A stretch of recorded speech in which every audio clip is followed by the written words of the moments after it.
반갑습니다. 목포 출신 더불어민주당 국회의원 김원희입니다. 지금의 의료 현장은 혼란 그 자체입니다. 계속되는 의정 갈등의 피해는 국민이 고스란히 입고 있는 상황입니다. 병원 응급실을 찾다 사망하는 국민, 구급차 안에서 출산해야 하는 산모가 있습니다. 여전히 필수 의료 인력 부족에 그나마 현장을 지키는 의료진은 쓰러지기 일보 직전입니다. 현장은 아우성인데 정부 그 누구도 책임지지 않습니다.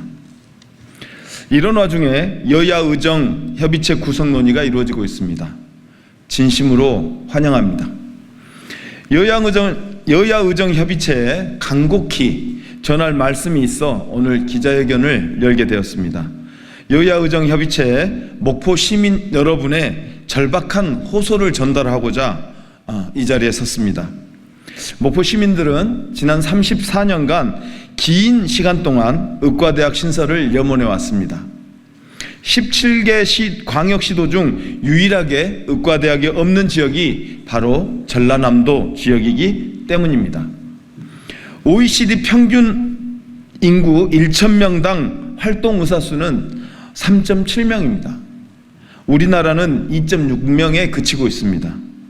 서울 3.2명, 광주 2.6명, 부산 2.4명 등 광역시는 대한민국 평균치를 상회하지만 전남은 1.7명에 불과합니다. 의료 불균형의 심각한 상황을 보여주고 있는 수치입니다. 목포가 속해 있는 전남 서부권의 경우 치료가 제때 효과적으로 이루어졌다면 발생하지 않을 수 있었던 조기 사망자 수, 즉 치료 가능 사망률이 인구 10만 명당 49.9명으로 전국 평균 43.1명보다 월등히 높습니다.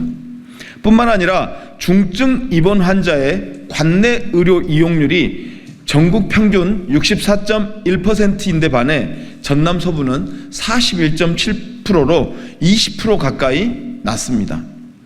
중증 응급 환자의 관내 의료 이용률 역시 전국 평균은 72.6%인데 반해 전남 서부는 53.9%로 현저히 낮습니다. 심혈관 및 뇌혈관 환자의 관내 의료 이용률과 고위험 임산부의 관내 의료 이용률이 전국 최하위 수준입니다.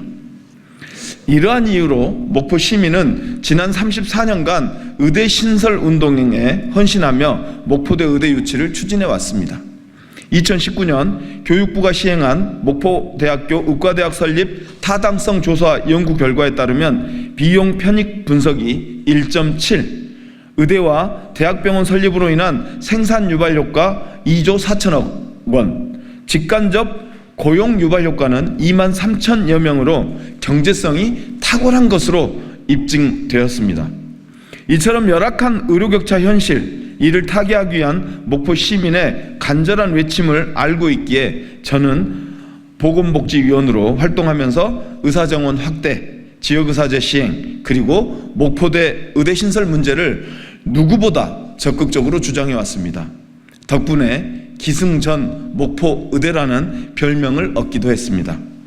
지난 3월 윤석열 대통령은 전라남도를 찾아 전남 국립의대 신설을 어느 대학에 할지 전남도에서 의견 수렴을 해서 알려주면 이를 추진하도록 하겠다고 말했습니다.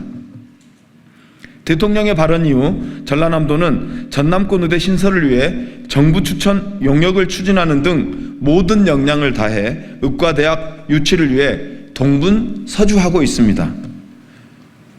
저는 여전히 전남권 의대 공모보다는 목포 의대 신설 지정이 옳다고 믿습니다. 이러한 상황 속에서 의료 대란이 일어났습니다. 정부는 무능했고 의사단체는 자기들의 이속만 챙기기 바빴습니다. 혼란의 와중에도 목포 시민들은 차근차근 의과대학 신설을 위해 꾸준히 노력하고 있습니다. 정부가 추진하고 있는 의사정원 증원은 의사수 부족, 필수 의료인력 양성, 지역 간 의료격차 해소를 위해 추진하고 있는 정책입니다. 여야 의정 협의체는 의료 현장 혼란 해결과 함께 목포대 의대 신설을 논의하고 결론을 낼 수 있어야 합니다. 목포 시민들은 의료 현장 혼란의 문제가 자칫 목포대 의대 신설에 부정적 영향을 주지 않을까 걱정하고 있습니다. 윤석열 대통령께서 전남권 의대 신설을 약속하신 만큼 이번 기회에 목포대 의대 신설 문제 또한 해결책을 찾아주시길 간곡히 요청드립니다. 감사합니다. 24년 9월 9일 더불어민주당 목포시 국회의원 김원희.